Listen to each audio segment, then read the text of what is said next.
तो hello guys, मेरा नाम है सनी और आप जुड़ चुके हैं सनी का रिव्यू चैनल में। आज मैं उस भोजपुरी मूवी का इसमें कहानी बताने वाला हूं जिसका गाइस सुनने के बाद आपका रोमटा खड़ा हो जाएगा, रोम रोम में दहेज की मांग एकदम से निकल जाएगी।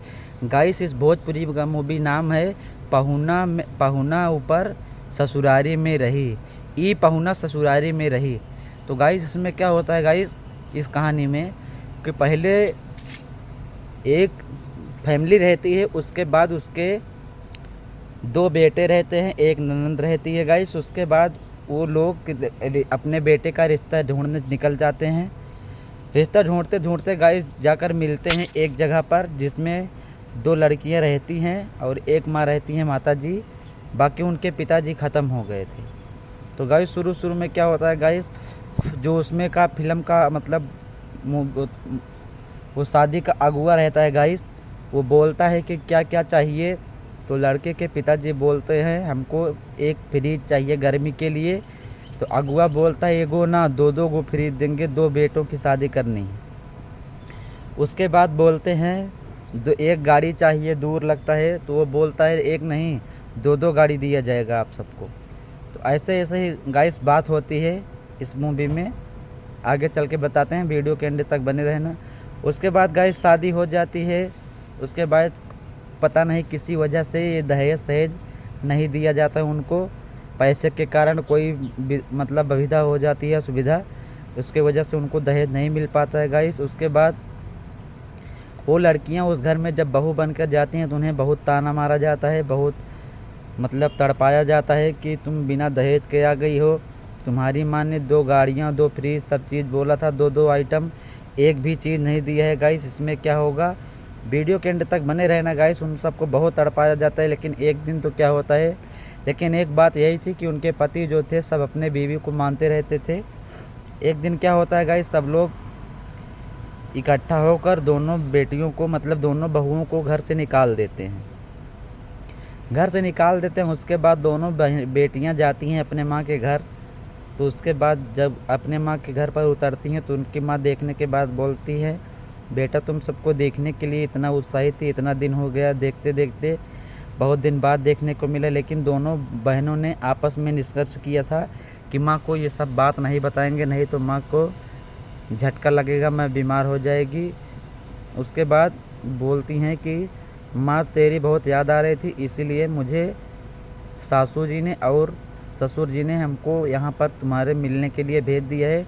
लेकिन वो पूरी बात नहीं बता रही थी गाइस इन सबको।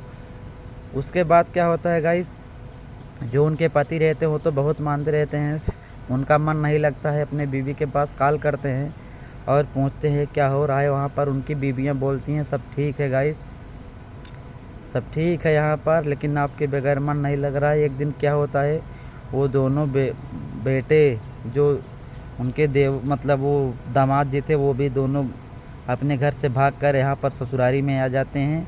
इसीलिए इस मूवी का नाम ई पहुना ससुरारी में रही पड़ गया है गाइस। आ जाते हैं, उसके बाद दोनों आपस में रहने लगते हैं ससुरारी में, आपस में रहने लगते हैं ससुरारी में। उसके बाद जब लड़कों के घर वालों को पता चलता है, एक दिन तो कुछ नहीं बोलते हैं, दूसरे दिन बोलते हैं मेरा बेटा कहाँ गया। चाचा जी को, बंटा चाचा इसमें है इस मूवी में, बंटा चाचा जी को पूछते हैं कि बंटा चाचा आपने कहीं पर उनको मार्केट भेजा है क्या। लेकिन बंटा चाचा बोलता है मैं क्यों मार्केट भेजूँगा, मैं तो अभी मार्केट से आ रहा हूँ।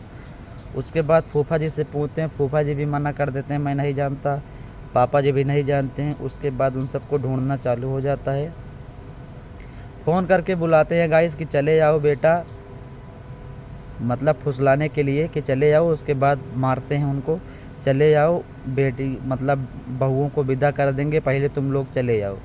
इतना सब बात सुनाने के बाद वो लोग आपस में हानि भर के चले जाते हैं। उसके बाद जैसे ही घर पहुंचते हैं, उनकी फैमिली वाले गाइस उन दोनों बेटों को, अपने बेटों को रस्सी में बांध कर एक चूहे में बहुत से लाठी से मारते हैं और बोलते हैं तू बिना बिना दहेज के आ रहा है, बिना दहेज के मैं अपनी बेटी को मतलब उस बहू को नहीं लाऊंगा इस घर में। उन दोनों बेटों को एक कमरे में बंद करके कैद कर देते हैं और फ़ोन लगा देते हैं अपने वहाँ पर जहाँ पर अपने बहू को लाए थे। उसके बाद बोलते हैं ये समधिन जी, ये समधिन जी, अब मेरे बेटे तुम्हारी बेटी से बात नहीं कर पाएंगे, आपकी बेटी विदा तभी होगी जब मेरा पूरा किया गया दहेज मिलेगा तब भी। वो लोग आपस में निष्कर्ष करते हैं, 1-2 दिन तो कमरे में कैद रहते हैं, लेकिन वो जो बहनें थी, दोनों बहुएँ थी, वो आपस में प्लान बनाती हैं कि हम अपने पति को ढूंढ कर लाएंगे। रात को क्या होता है, जाती हैं और दोनों भूत का मतलब नकाब पहनकर, भूत का कपड़ा पहन कर जाती है। एक एक कमरे में चेक करती हैं, जिसमें पहले कमरे में पापा जी और मम्मी जी थे, दूसरे में भाई मतलब बहन थी उनकी लड़के की, और तीसरे में बंटा चाचा जी रहते हैं। पहले सबका दरवाज़ा लॉक करके पहले बाहर से लॉक कर देते हैं। उसके बाद अपने पति के रूम में जाती हैं और ताला दिए रहता है, कैद करके रखे थे उनको, ताला दिया गया रहता है। एक सर ब्लेड जो होता है उससे ताला को काट के जाती हैं और अपने पतियों को जगाती हैं। तो उनके पति डर के मारे इतना तेज़ से चिल्लाते हैं, बोलती हैं चुप रहो, मैं ही हूँ आपकी बीबी। उसके बाद बोलती हैं कि मैं आप सबको लेने आया हूँ। पति भी कहते हैं मुझको चलना है यहाँ से, मैं बहुत कैद हो गया हूँ, मुझको हिमालय पर्वत पर ले चलो गाइस। उसके बाद आपस में सब निकलती हैं, लेकिन लड़की ने प्लान बनाया था कि जब मैं बोलूँगी तब यहाँ से निकलना। उसके बाद एक कपड़े पर खून का रंग लगा देना ताकि लागे इन सबको कि मेरे बेटे ने भूत ने मेरे बेटों को सबको मार दिया है। इतना सब कुछ होने के बाद गाइस जब बेटों को बाहर निकालता है, उसके बाद लड़कियां भूत का नकाब पहन कर उनको थोड़ा सा मारती हैं, उसको घसीट कर ले जाती हैं। बेटे चिल्लाते रहते हैं पापा जी भूत, मम्मी जी भूत। उसके बाद क्या होता है गाइस, भूत करते रहते हैं। बाहर से तो लॉक ही था, कुछ कर भी नहीं पा रहे थे गाइस उन सब लोग। उसके बाद सुबह होती है तो देखते हैं कि खून से भरा कपड़ा है। सब सुबह उठकर रोने लगते हैं कि मेरे बेटों को भूत मार दिया है। पूरे गांव के लोग इकट्ठा हो जाते हैं, मेरे बेटों को भूत मार दिया, मेरे बेटों को भूत मार दिया है।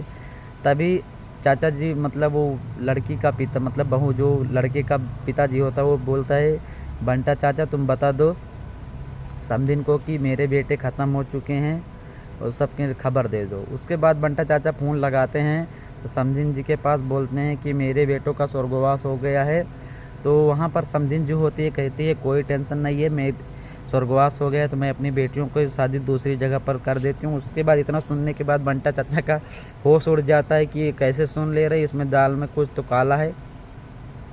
उसके बाद बंटा चाचा एक दिन रात को शाम को एक बड़े से नीम के पेड़ पर एक साल लेकर मतलब कंबल लेकर चढ़ जाते हैं गाइस। कंबल लेकर चढ़ने के बाद देखते हैं कि वहाँ पर जैसे ही कंबल हटाते हैं एक मतलब कौवा उनके ऊपर लैटरिन कर देता है, पूरा वाइट हो जाता है, ख़राब देखने में लगता है। तभी देखती हैं कि उन बेटों का, दोनों बेटों का ऊपर अंडरवियर सुखा रहे हैं धोकर। तो समझ जाते हैं कि इसी घर में होंगे गाइस दोनों। इतना सब कुछ होने के बाद सबको मालूम चल जाता है लड़के के घर वालों की, सब वहीं पर गए हैं फिर से भाग कर गए हैं। इतना सब कुछ होने के बाद गाइस उसके बाद वहाँ पर अपने फूफा जी को भेजते हैं, जाओ चेक करके आओ। फूफा जी चेक करते हैं, नहीं मिलते हैं। ऐसी जगह बक्सा में लुकवा कर, ड्रम में लुकवा कर रखी रहती हैं लड़कियां अपने पतियों को। उसके बाद पुलिस भी आती है, वैसे ही ढूंढ कर चली जाती है, नहीं पाती है। 2 बार पुलिस आती है, ढूंढ कर चली जाती है। लेकिन इसमें मेन कहानी क्या होती है, दहेज के राख रेस। इस मूवी को शॉर्टकट में कहानी बता रहे हैं, ज़्यादा समय नहीं गंवाएंगे। उसके बाद क्या होता है गाइस, जब इतना सब कुछ होने के बाद जब समधन हार जाती है, लड़की की माता जी हार जाती है कि दहेज देना ही पड़ेगा, क्या होता है गाइस, अपने घर को गिरवी रख कर अपने लीवर को डोनेट कर देती है। उसके बाद जो पैसा मिलता है उन सबको 2 मोटरसाइकिल सब चीज़ 2-2 आइटम करके ला कर रख देती है और बोलती है ये लो समधी जी आपका सामान रेडी है। उसके बाद सब लोग वो दोनों बेटियां आपस में माँ को अंदर लेकर जाती हैं और बोलती हैं माँ ये सब कैसे है। तो माँ बोलती है घर को गिरवी रख दिया लेकिन लीवर को डोनेट किया इसने, माँ ने अपने बेटियों को नहीं बताया था। विदाई होने वाली रहती है, सब लोग बाहर खड़े रहते हैं, तभी डॉक्टर आ जाते हैं और बोलते हैं चलिए, इसमें से समधन जी को बुलाते हैं, चलिए आपने लीवर डोनेट किया था, आपका लीवर निकालना पड़ेगा। तो उसके बाद सबकी हालत ख़राब हो जाती है कि एक दहेज देने के लिए इसने अपना लीवर, अपने जान की भी बाजी लगा दी, अपने लीवर को ख़तरे में डाल दिया है। इतना सब कुछ महसूस होने के बाद गाइस सबको मतलब ध्यान आ जाता है, मतलब सबको अपना पाप याद आ जाता है कि आज से एक बार दहेज नहीं लेंगे गाइस। उसके बाद वो एक रूल था कि डोनेट नहीं करोगे तो 1 हफ्ते में 5 लाख रुपया था, अगर किसी कारण डोनेट नहीं करोगे तो साइन किए गए आपको 7 लाख रुपये जुर्माना पड़ेगा।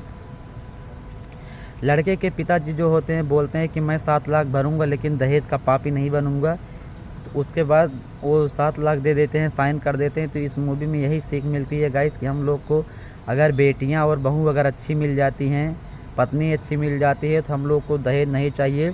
अगर लड़की के पिताजी माताजी जितना हो सकता है उतना तो देंगे ही, फुल कोशिश में रहेंगे, लेकिन उससे ज़्यादा अगर मांग रहे हो तो आप एक पाप के भागीदार बन जाओगे गाइस। इससे बड़ा आप दुनिया में कोई पाप नहीं करोगे। इसीलिए मैं कहता हूँ शादी करो, दहेज से मत करो गाइस। अगर जितना आदमी की हो सकता है उतना देगा, नहीं हो सकता है तो नहीं देगा। लेकिन आपको लक्ष्मी के रूप में अगर बेटी ढंग से, आपको बहू, आपको पत्नी सही से मिल जाती है उतना काफ़ी है। तो यहीं पर ये शॉर्टकट में वीडियो बताया था गाइस, यहीं पर वीडियो ख़त्म होता है। तब तक के लिए बाय बाय। अगर हमारी वीडियो अच्छी लगी हो तो चैनल को सब्सक्राइब करके बेल आइकन को ऑन कर दीजिए, ताकि मैं कोई वीडियो डालकर अपलोड करूं तो सबसे पहले बेल आइकन के रिंगटोन आपके पास बजे और सबसे पहले वीडियो आप देखें। तब तक के लिए बाय बाय गाइस, सब्सक्राइब मी।